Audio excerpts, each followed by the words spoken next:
देखिए, मैं तो पहले ही पख्तून का जो स्पेशली जो कल्चर है वो एक सिंधी कल्चर है। सिंध के अंदर जैसे मेहमान नवाजी थी, मैं जब टेरी और कर्क जाता था तब भी मैंने यही फील किया कि वहाँ की पुलिस मुझे देख के खुश होती थी कि एक अच्छा इंसान आया है। और आज भी यहाँ पे मुझे खुशी की लहर ऐसे लग रही है कि जैसे सवात के अंदर लुधियाना जब पहले जो नाम कहा जाता था, सरस्वती कहा जाता था, तो मैं समझ रहा हूँ कि आज मैं अपनी एक नगरी में पहुँचा हूँ और जल्द इस नगरी के अंदर जो है वो आपको रौनक नज़र आएगी और लोगों का कारोबार बढ़ता हुआ नज़र आएगा। सर, यहाँ पे डीपीओ स्वात शफीउल्लाह खान और डीसी स्वात इरफान वज़ीर दोनों स्टाफ खड़े हैं, एसी साहब भी है और पुलिस भी है।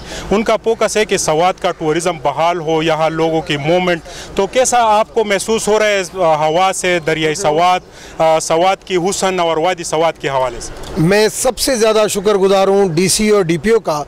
ऊपर जो ऑफिसरान थे वो कहने लगे कि यहाँ पे ये खतरा है, मगर नीचे इन दोनों ने कहा कि हमें कोई खतरा नहीं है, हम आपके साथ, जहाँ आप बैठेंगे वहाँ पे हम आपके साथ बैठेंगे, आप हम आएँ और हम आपको वेलकम करते हैं। सिंध के अवाम को स्वात के हसीन नज़ारों से लुत्फ़अंदोज़ होने के लिए क्या पैगाम है?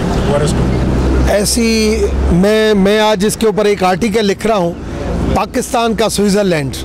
तो स्वात को मैंने पाकिस्तान का स्विट्ज़रलैंड का नाम दे दिया है। और मेहमान नवाजी में कोई कसर तो नहीं है? मेहमान नवाजी अभी तो शुरू होते ही इतना वज़न डाल दिया है कि आगे पता नहीं कहाँ तक।